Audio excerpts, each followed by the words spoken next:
Hello, everyone. I am live. This is so exciting. I have people coming in. This is really great. Hi, Sarah. Hi, Robinson Fernando. Please say hello in the chat. Introduce yourself. Say hello. Maybe tell us something interesting about you. Share your favorite emoji. How about? Hello. Very cool. All right, good. We're about to get started. I want to make sure. Excellent. So tell us where you're from. Hi. All right. This is great. How many of you were in our connected speech webinar last time for part 1? Who was here for part 1? If you haven't seen that yet, I would definitely encourage you to check that out. We have the replay up. So please make sure you watch that. That will give you the full picture because today we're doing part 2. So more people are coming in. Very exciting. I'm actually going to make sure people have this link now that we have it up. All right. There are more people coming in. Say hello in the chat. Tell me where you're from. Very exciting. Cool. Colombia. Very cool. Where else are we from? Nicaragua. Hi, Pedro. Very cool. Let's see. Where else are we from? So many cool places. Tell me where you're joining from. All right. Montreal. Very cool. Or as we say in English, Montreal. But Montréal en français. Okay, excellent. So connected speech. Hi, Simon. Nice to see so many familiar faces. And people from our community as well. That's so exciting. All right. So I hope everyone's having a wonderful day. Hi, Edwin. I hope everyone's having a wonderful day. I am going to share my screen. So excited to share this with you. Mauritania. Wow. Very cool. Also from Montreal. So we have a couple people from Montreal. Very exciting. Okay. So we have got part 2. And look, if you were not able to make part 1, that's okay. This is still very relevant. But I do encourage you then to go back and watch part 1 of the connected speech webinar. That way, like I said, you get the full picture. Okay, so make sure you do that. Okay, so many of you probably know me, right? From the YouTube channel, the Spotify, all that fun stuff. And, you know, I'm the CEO and co-founder of explearning. And I'm here, head of community at Explearning Academy. So you've probably seen me around those places. So I'm here because I love to empower you with communication skills and strategies and social skills and professional skills to help you reach social fluency. So that's what I love to do. And I'm so happy and blessed to be able to do that. Just as a quick little thing, I know that a lot of you love our podcast on Spotify and listen to it on Spotify or Apple, but it really does make a difference when you give it 5 stars or however many stars you feel like giving it. But if you want to give 5 stars, feel free. And then leaving a review is really nice too, which you can do on Apple. So if you are enjoying it, it really helps us get the word out to more people and build our community and help more and more people. So I really recommend and suggest that you do that. That would be wonderful. Thank you in advance. Okay, so just a little bit about my background and experience. You can find out more about me on LinkedIn. Just search Mary Daphne and I'll pop up. Feel free to follow me there as well. And so I have an advanced master's, second master's from Columbia University in New York City in TESOL, linguistics, applied linguistics, ed tech. And I have another master's from Bachashir University in English language teaching and TESOL. And then I was a double major for my undergrad in college in French and communication. So that's a little bit about me. And last week, we talked about these things, right? Connected speech. We talked about assimilation. We talked about elision. We talked about linking. We talked about catechesis. So, like I said, if you missed out on that, that's okay. Fear not, because we have a replay up. So, definitely check that out. And then today in this webinar, we are going to look at weak forms, what that means, what those are. I'm going to give you some examples too. We are going to look at reduction. What is reduction? We're going to look at gemination. We're going to look at intrusive sounds, connected speech in real life, common mistakes, conclusion, and I'm going to tell you a little bit about our amazing community and an opportunity for you to practice in real life with all of us. So terrific. Okay, so what's connected speech? Let's give a little bit of a recap for some people who maybe were not here last time, or as a refresher for the people who were here last time. So connected speech, we're going to talk about why it's important in effective communication and for social fluency.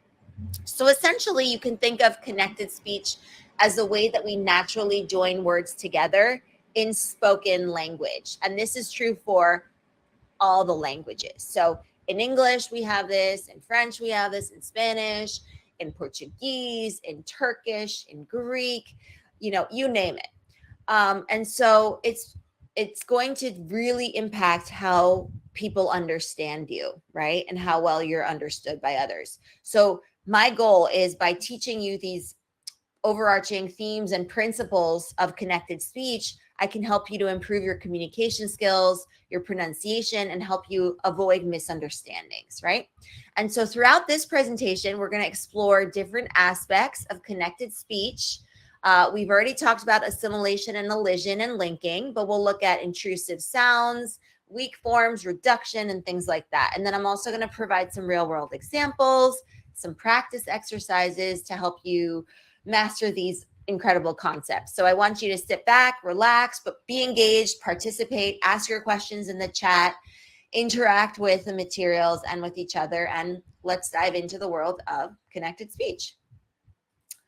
Perfect. Okay, so connected speech. You can really just think of this as the phenomenon that occurs when words are blended together in natural conversation, right? When people are having natural conversation, or when you're watching something like, Netflix series, or even the news, or you're listening to podcasts, or you're listening to any other type of like authentic materials in English, you will notice connected speech. And some of what makes it difficult to understand English, if you're a second language learner of English, like an L2 learner, could be that your connected speech muscles have not been strengthened yet. So not to fear, this is something that can be improved upon 100%. Okay, so in terms of examples, does anyone want to share any examples in the chat? Does anyone have any examples that they can remember from last time, or that they can think of off the top of their head now? What do you think? Anything? If anything comes to mind, share it in the chat. I would love to see it. Okay, good. So let's have a look. I'm going to the store, right? The original is I am going to the store, right? But we don't say that in spoken English. You won't typically hear Americans or British or, Canadian English native speakers say it like this. I am going to the store. It's I'm gonna go to the store. I'm gonna go to the store. I'm gonna the store. I'm gonna go to the store. So that's something to be aware of. right? I have some people in the chat say, let me know. That's excellent. Yes, Sira, Edwin, gotta, excellent, right? So got to becomes gotta. Absolutely, absolutely. So those are some really great examples. Let's go to the park becomes let's go to the park, go to the park, let's go to the park, let's go to the park, let's go to the park. So you don't have to say it that fast, obviously, but if you are talking in natural, kind of at a natural cadence, you might find yourself saying it kind of briskly, right? So where are we going? Let's go to the park. Where are we going to go? Let's go to the park. So let us go to the park becomes let's go to the park. Let's go to the park. What do you want to eat could become what you want to eat. Whatcha. So some parts of America, some parts of the United States, rather, we have various accents in the United States as well. It's a big country, right? As well as all over the world. But and like in the UK for that matter, similar to that, in the US, we have variations of accents, right? So you might hear some people create the connected speech form as from what do you want to eat as whatcha. And I have a really popular connected speech video on YouTube. You probably have seen it there, because I'm from New York. We really more so lean towards what do ya, as opposed to other parts of the US say whatcha. So both are correct. It's really just a matter of preference for you, since you're probably going to choose which one you like better, maybe. But like I said, I'm from the East Coast. So what do you want to eat? What do you want to eat? All right. Excellent. Okay. So just to remind you again, because we're building off of previous knowledge, and we're scaffolding with these newer concepts. It's when the words start to flow together, right? Think of it as like a stream or a river. There's that flow, right? Natural sounding, blending sounds, vowels, syllables together to make some music. I am going to, right? I'm gonna, coulda, shoulda. Great. We're gonna look at these two excellent examples, Sira. Good. Okay. So now let's dive into weak forms. So in connected speech, weak forms are often pronounced in a reduced way, in a reduced form, and these are known as weak forms. And this typically occurs when certain words are used frequently and they become unstressed in sentences. So we don't emphasize them. They become unstressed. And let's look at some examples with this, because this is very important, as honestly everything is in here. Okay, so the becomes the in connected speech in a lot of scenarios, right? It's unstressed, it's weak. Tell the truth, right? We tell the truth. Tell and truth are emphasized. Tell the truth. Okay, tell the truth. And can become and or like salt and pepper. Right? I don't say salt and pepper. I say salt and pepper. Can you actually season the turkey with salt and pepper? That'd be great. Or let me put some seasoning on the fish. Salt and pepper, probably. Right? Salt and pepper. Of becomes a. Yeah, really interesting, right? So piece of cake. I'll just have a piece of cake. That would be great. Thank you so much. Or, that test was a piece of cake, right? I don't say piece of cake. I say piece of cake. So please try this yourself. It's really fun. Really, really fun. And let's look at another one. To the store. Let's go to the store. Alain says work and study. Absolutely. That's a great one, right? Okay, good. So again, right, with these very frequent types of words, to, of, and the, right, we tend to unstress these as opposed to the content words in sentences like verbs and nouns. And I actually have a a video coming out about this, a lesson coming out about it. So you'll definitely learn more about this content versus function words. But right now, for the scope of this webinar on connected speech, just think of it as certain words that have weak forms and they're unstressed. Okay? Terrific. All right. So I have a pro tip here, which is that practicing listening to and using weak forms in your own speech can tremendously improve your ability to communicate effectively in English. So definitely be on the lookout for these kinds of weak forms because you will definitely hear them. Alan gave another example, to the bank, absolutely, to the bank. Let's go to the bank. Let's go to the bank. Let's go to the bank. So you really hear the content word being emphasized, which is bank, right? That's the word that carries the most meaning. And then we have the function words, the unstressed, to the bank. Where are we going? To the bank. I have to make a deposit. All right. Good. Okay. So reduction. What is reduction? Well, it's a common process in connected speech where unstressed syllables can even become shortened, quieter, or even, guess what? Completely deleted. Yes, we basically swallow it. So it's there, but it's probably inaudible. All right, so very interesting. The plot thickens. Okay, so this can be observed in various words, such as going to, right, which can be reduced to gonna.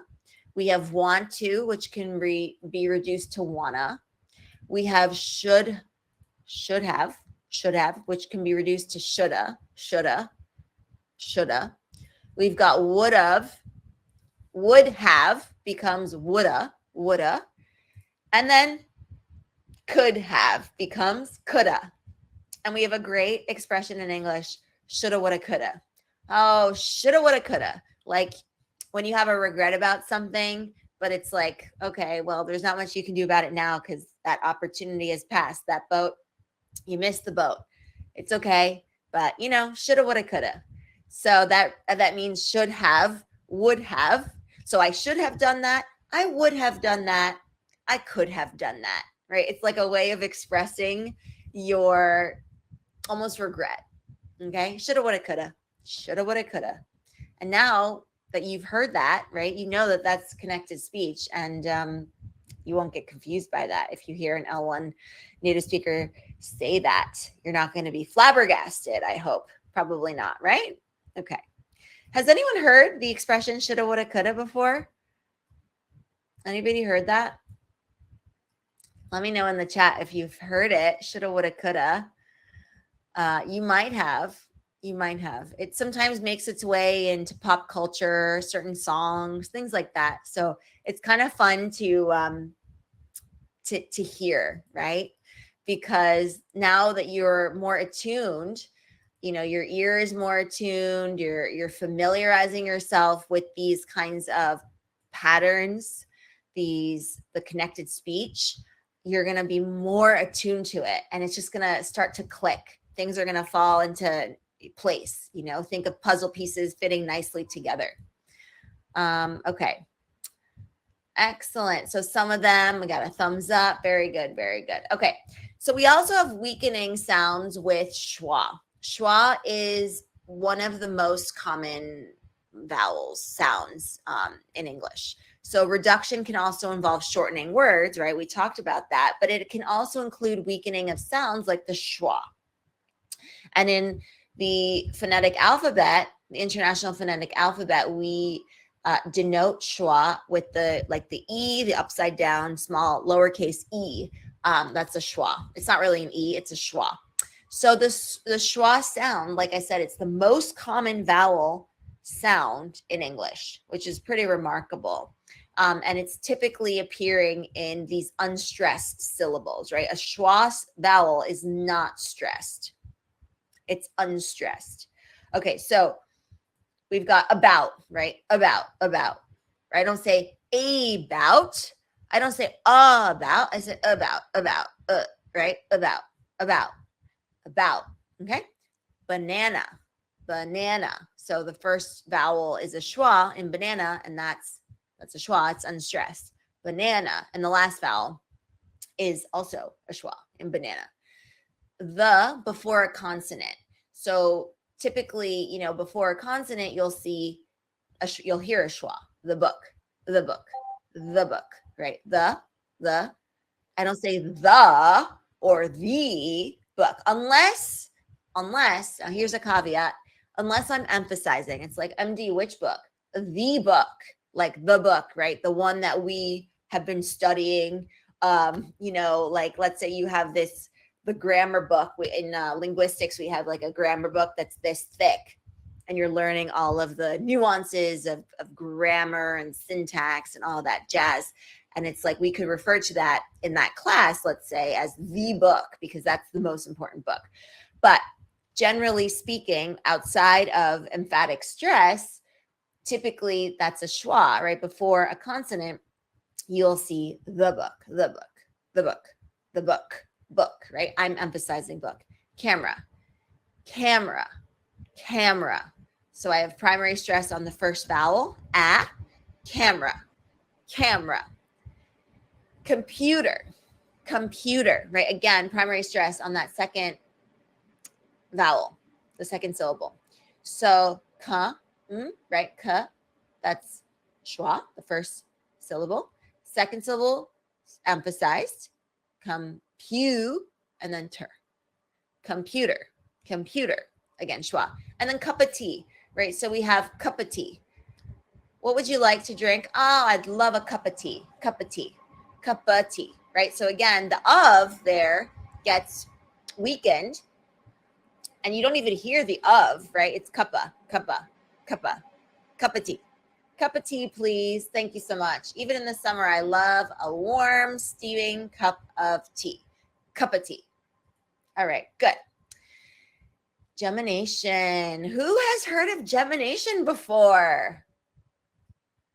This is an esoteric one. I mean, I feel like a lot of people have heard assimilation. People have heard linking, maybe elision. That one's a little bit, out there too. But gemination, I'm guessing most people have not. And look, native English speakers will not know this unless they're formally trained in linguistics, like moi, like me.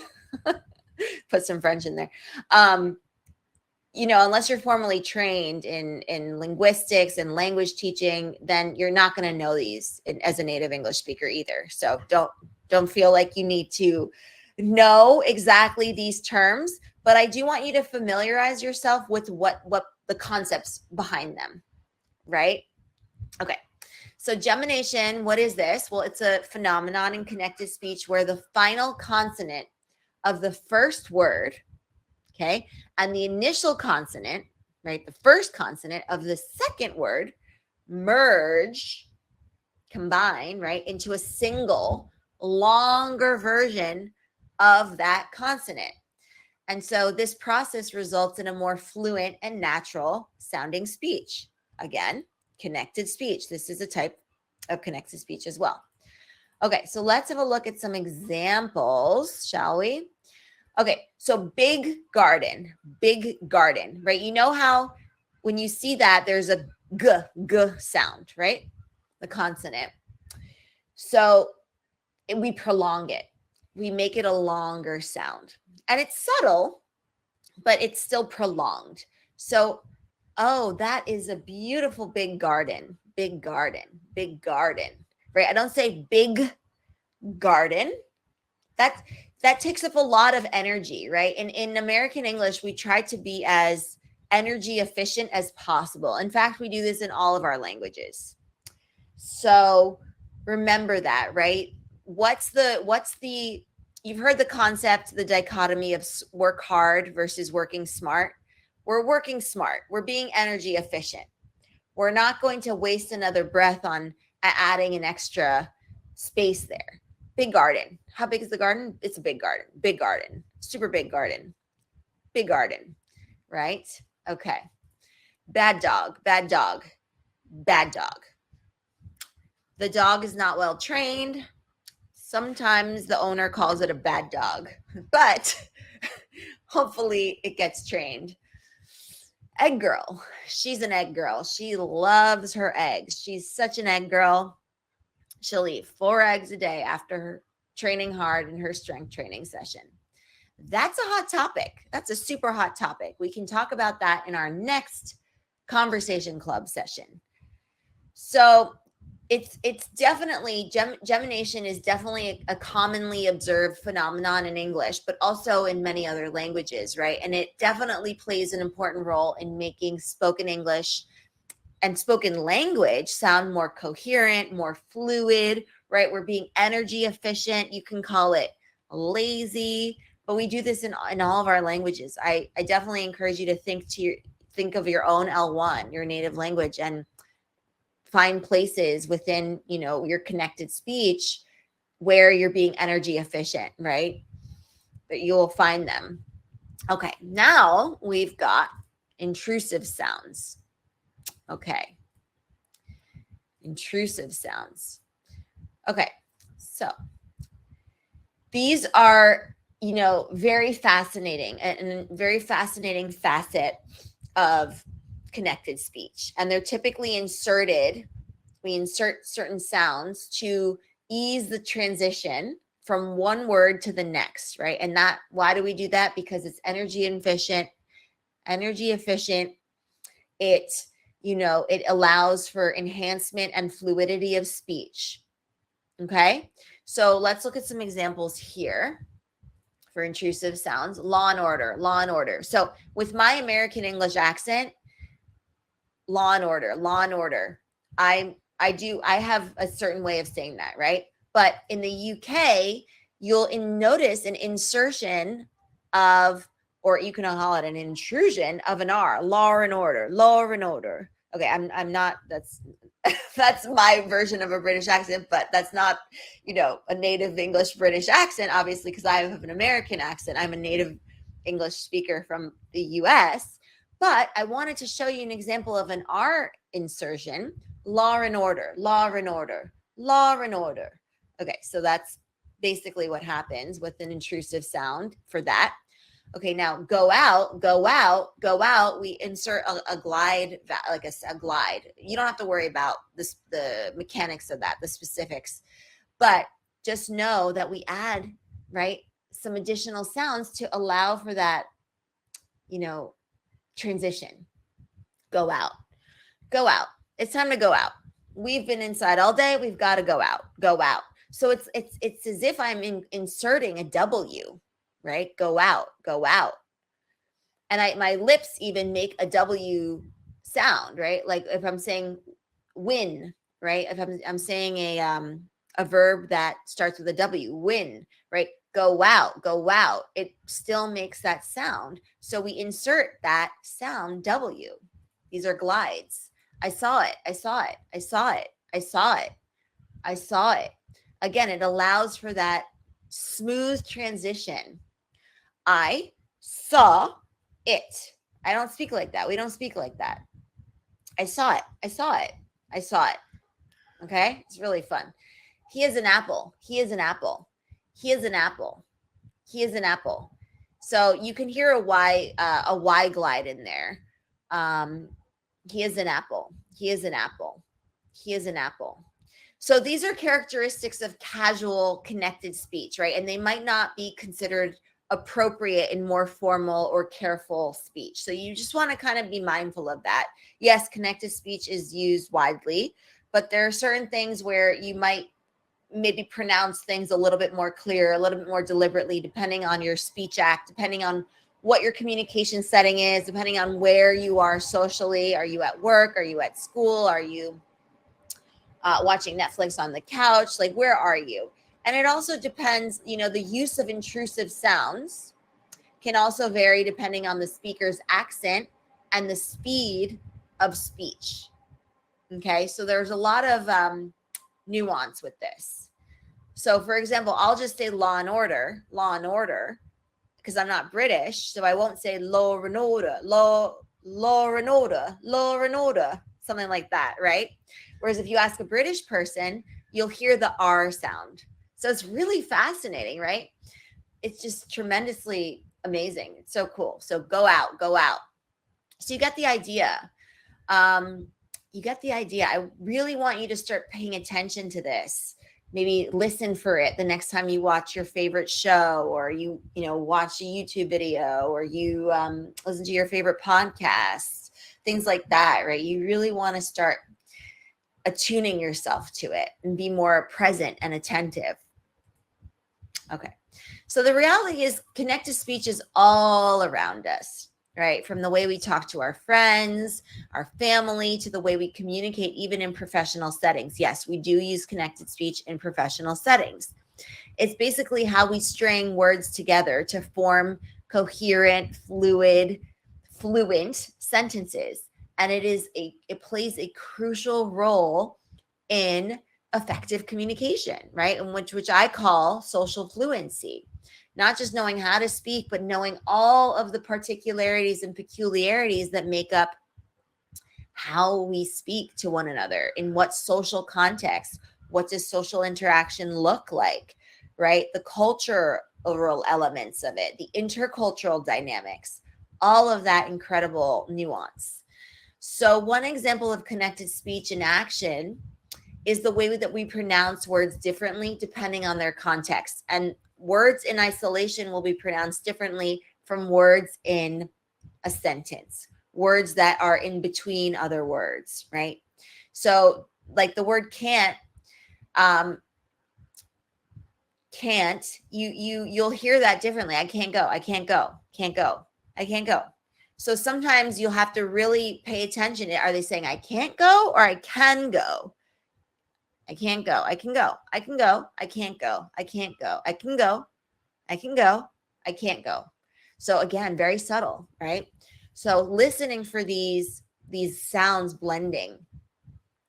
And then this kind of assimilation, right, can make speech more fluid and natural sounding, that's for sure. And if you want to be more socially fluent and more fluent in English, then you definitely want to be aware of connected speech and master it, or get as close to mastery as possible. But because of the difficulty of the nature of connected speech, it can also be challenging, right? It can pose a challenge for L2 non-native English speakers, right? Who might struggle to understand the nuances, right? Go out, go out. Why is there a W sound in there? Well, now you know. So it's things like this that, being aware of will really do you such a great service. Okay.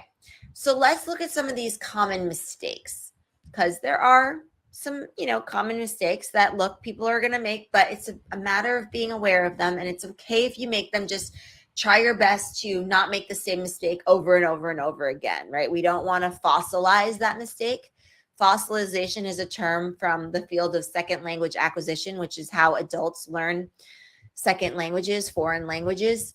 And I'll have you'll see that more in my YouTube lessons. And if you're in our community, you'll hear more about that. But essentially, we don't want to make the same mistake over and over again, because then we have to unlearn that mistake, right? We want to make sure that if we make a mistake or an error, we correct it, and we know that, we can move on and know that it's corrected.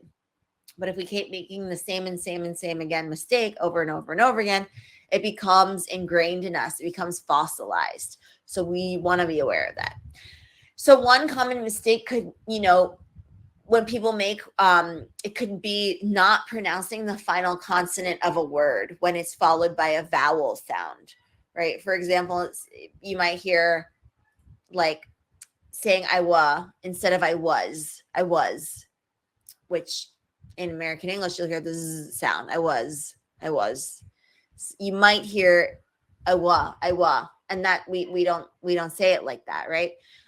So if that, we have to be aware of this, as if you are learning another language, like in this context, English, because you want to make sure that you minimize the possibilities of misunderstandings or confusion in communication.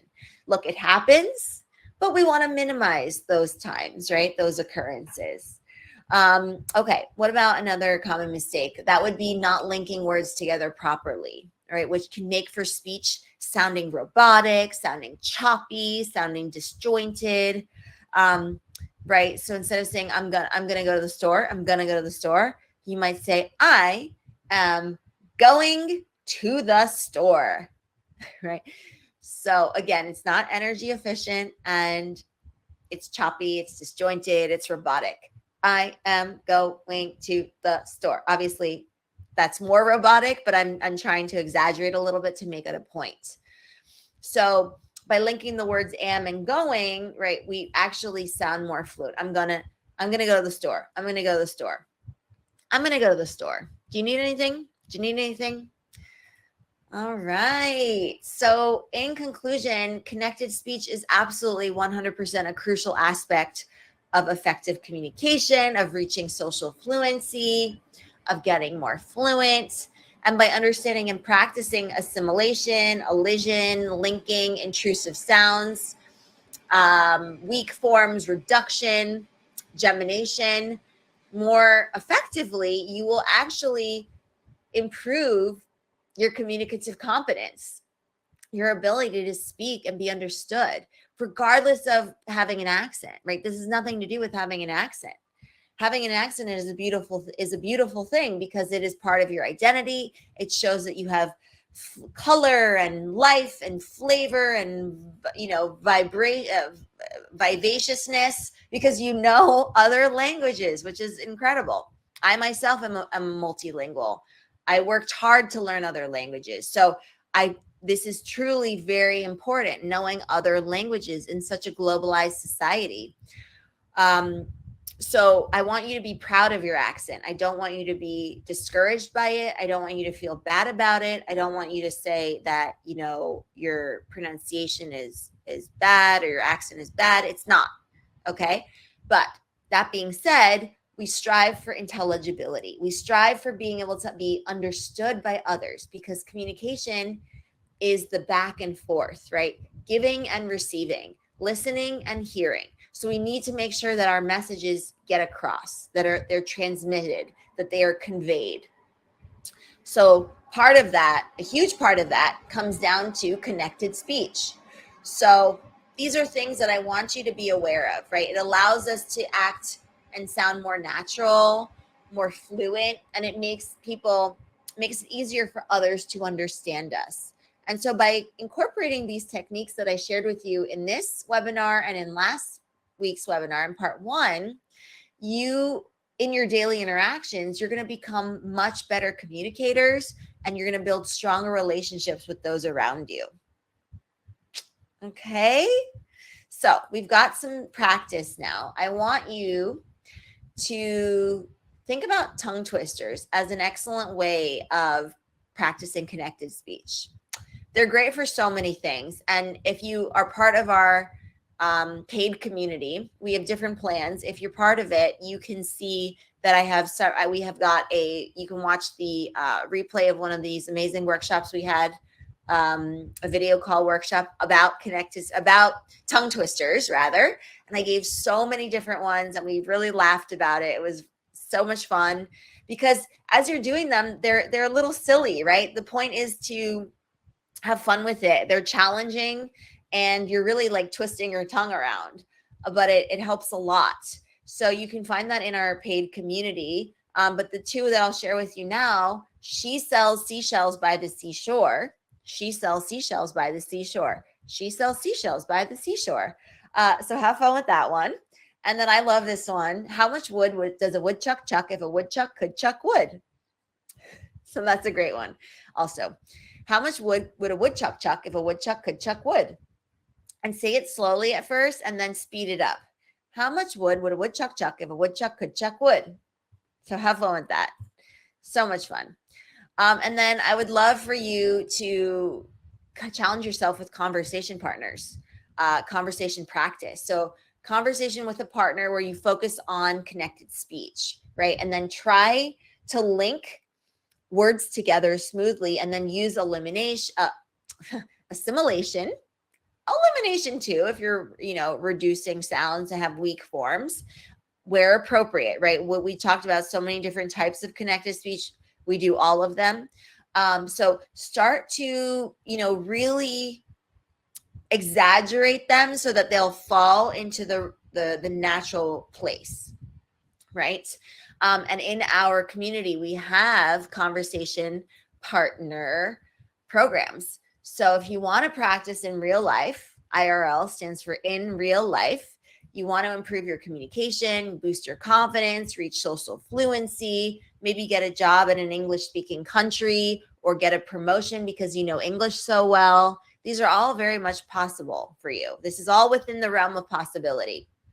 And I created this community so that you can have ample opportunity to practice these strategies that I share with you in my YouTube videos, in my Spotify's, and my Apple Podcast episodes, in my free webinars, to be able to practice that in real life. And you get exclusive content as well. So not just, all the things that I share for free, but also exclusive content when you are a paying member. And not only that, but you get access to people to practice with. And there are people like you who are looking to improve their communication skills in English, and they're tired of the way English has been taught in, boring language classrooms or unengaging, boring, other ways. This is a dynamic community. It's a lot of fun. We come from all over the world, which is one of the best things about it. I love that we are so international and global, because we are global citizens of the world. And, learning a language can be a daunting task. So if you're at the advanced level of English, intermediate, upper intermediate, and you're ready to practice your speaking, in addition to all the other skills, reading, writing, listening, speaking, communicating, social interaction, social skills, professional skills, and you want support, you want practice, you want to boost your confidence, come join us. Come on over and join us. So we've got a couple of different plans. Let's see. You can start with a $10 a month plan. And we've got, all the things you can practice: reading, writing, listening, speaking, all the things regarding how to, be more effective in your workplace, in your professional life. If you join the Executive Communication Lab plan, improving spoken, written, social skills, professional skills. So you can do this with our Explearning Academy $10 a month plan. And once you're a free webinar plan member, you can easily upgrade. So it's super easy to do that. Just go into the free webinar page, right, where the space that you're part of as a free member, and then click on the tab that says upgrade. And then you will be met with a graphic like this, and you can choose to get a discount for signing up for the whole year, or you can purchase for $10 a month, which is less than a Netflix subscription. And it is going to do you a lot of good. Help you get those job interviews, help you land that job, help you improve your polish, your professional communication skills, your social skills, being able to pick up a conversation with anyone, because we're not just talking about language. I am teaching you communication. And that is very unusual, because normally, this is not your traditional language program. The focus is communication. And by virtue of communication, yes, of course, you'll also improve your language skills. So it's two birds with one stone. We've also got the Executive Communication Lab. I highly recommend this program, this plan, if you want to elevate your professional excellence, because this is for people who tend to be international professionals living abroad, let's say in the US, the UK, or Canada. We've even had members from Europe, but speaking in English and wanting to improve their English skills.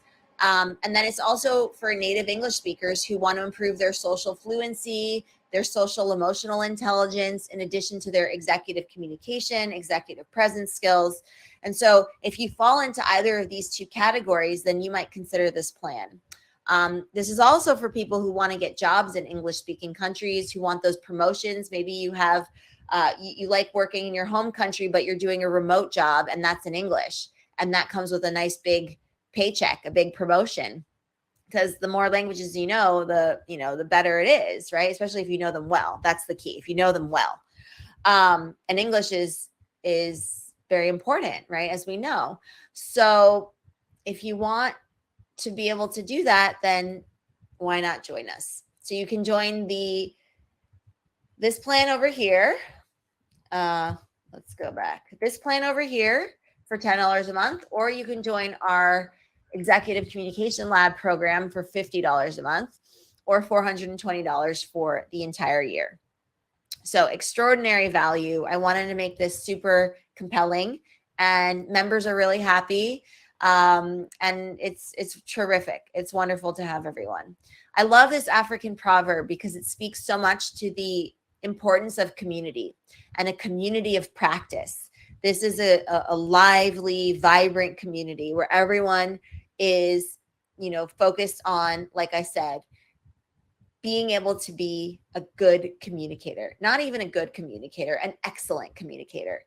And learning the strategies that I teach you for English also make you a better communicator in your L1 language. I've had members telling me that they're better now communicating in Portuguese, let's say, because of the strategies that I teach in English, applying them to other languages, right? That is the nature of that's the testament to how amazing these strategies are and the ability to practice them.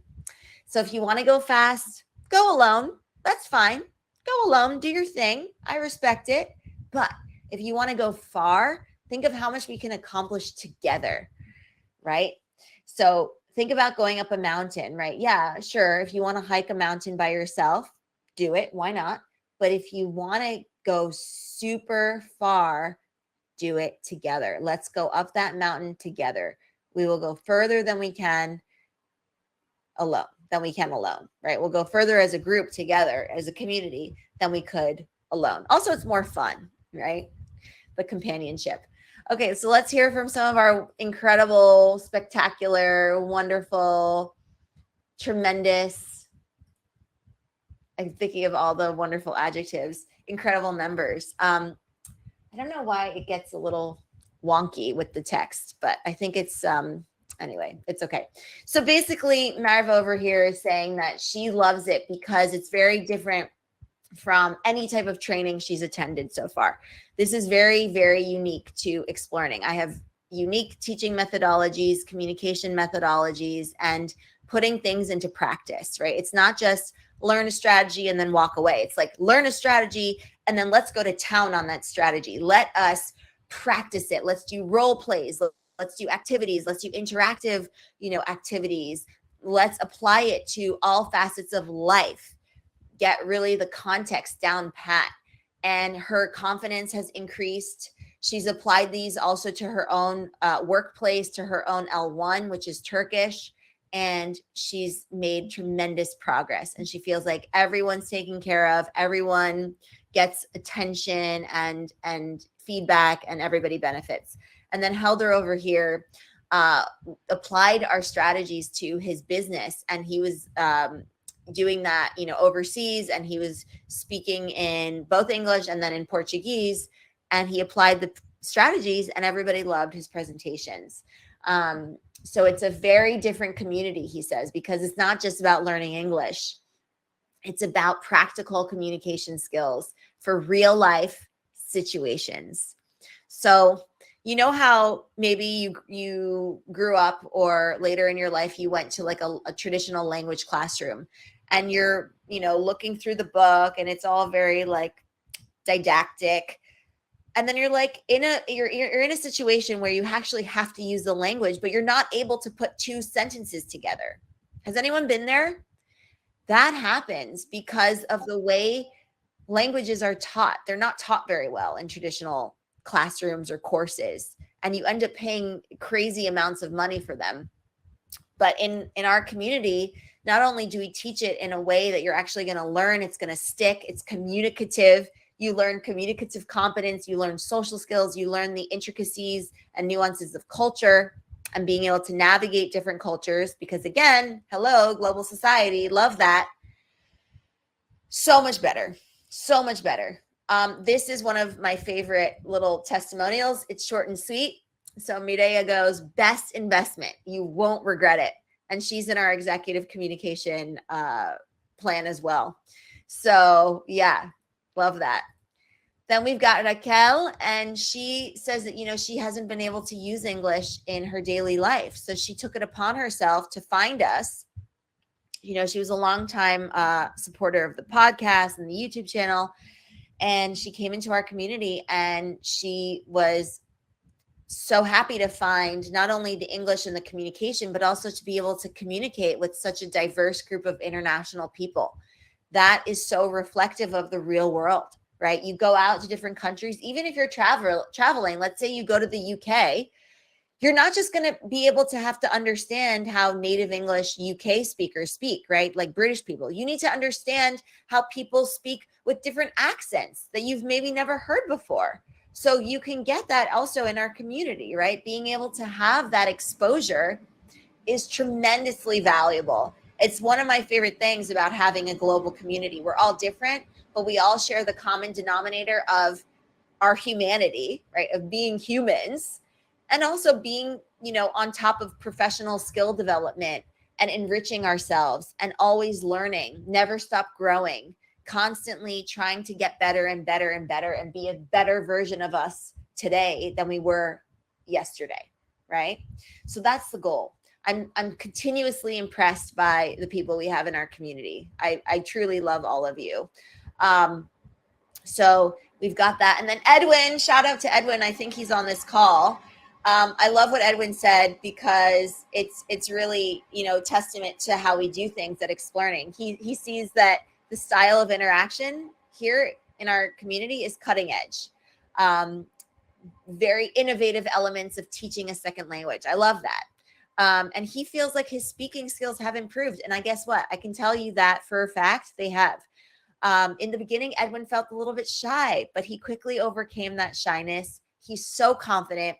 He contributes tremendous value to our community when he's in our live calls. So if you come in, you'll definitely meet Edwin. So we are very happy to have him, as we are with everybody in our community. So, and I love, you know, that he emphasized taking these discussions and expressions and new words and putting them to use in the real world, right? These are not, you know, strategies that you'll never use again. These are strategies that you are going to use every day, and they are going to boost your quality of life.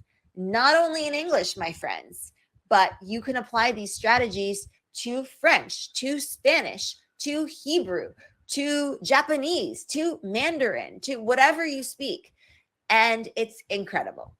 And then we've got Seval, who loves having opportunities to communicate and to be able to have corrective feedback, which is extremely important. And then we have Dom here, who says that Explearning Academy is the best enrollment program that he's ever done before. I found that really compelling, very sweet of him to say, very nice and kind, because that's what we do. We really want you to have the best experience possible. And again, that's going to boost your quality of life. I truly believe that. Communication is the key. And he wants more people to join. So we've got Ashika here, who's not here for English language. She's a native speaker. She's here for her social emotional intelligence, to improve her communication skills, to improve her executive speaking, executive presence, and to work on being socially fluent. And she's made tremendous progress. So happy to have her in the community as well. You'll definitely meet Ashika too if you join. And if you are part of the $10 a month program, you can join the Conversation Partner Program. So all you do is you come in, you sign up, and then you connect with people who I organize it by level. So you'll be able to find people. Let's say you want to talk to Ashika, who's a native English speaker. You'll be able to do that in addition to, you know, various types of workshops and things that we have. But if you really want the workshop heavy one, you might want to join the Executive Communication Lab. So like I said, you can upgrade to $10 a month. That's less than a Netflix subscription. Can you believe that? That is crazy. And there's so much to do. I think it was Mireya who said that she wishes she had more time because she's like, there's so much to do here. I want to do everything. But it's all there for you. So you can do as much of it or as little of it as you want. But let me tell you, there is something for you to do every single day. And you'll be able to work on all of the skills, the professional skills, the social skills, the intercultural communication skills, and really ramp up and boost your quality of life. And then we have the executive communication lab, like I said. So yeah, that's it, my friends. Goodness, we really covered so very much as per usual. My goal is to deliver value. And I hope that you have a lot of wonderful takeaways from this session. Leave a comment in the comments down below. Feel free to write something in the interactive chat before we sign off. I love the emojis. Thank you so much. You've been all terrific. I want you to remember your accent makes you unique in addition to all the incredible other qualities you possess. Don't ever feel discouraged or ashamed to speak English if you have an accent or be put off by your accent. Your accent is beautiful. But of course, when it comes to room for improvement, we can make improvements. I'm always trying to improve with different things in my life. I'm a lifelong learner. I love learning. I love growing. I love professional development, personal development. So I love to impart that on you as well. So if you're ready to take that leap with us, come one, come all. We are ready for you. And as soon as you sign up, you have immediate access to everything. Web courses, quizzes, quests, conversation partners, replays, workshops. What else? Just tons of stuff. Tons of stuff. All right. Well, thank you so much again. So very grateful for your participation. You've been wonderful. And I'll catch you real soon in another webinar. And perhaps even if you join us in our community, I'll see you there. All right. Bye for now. Thank you, everyone. Bye.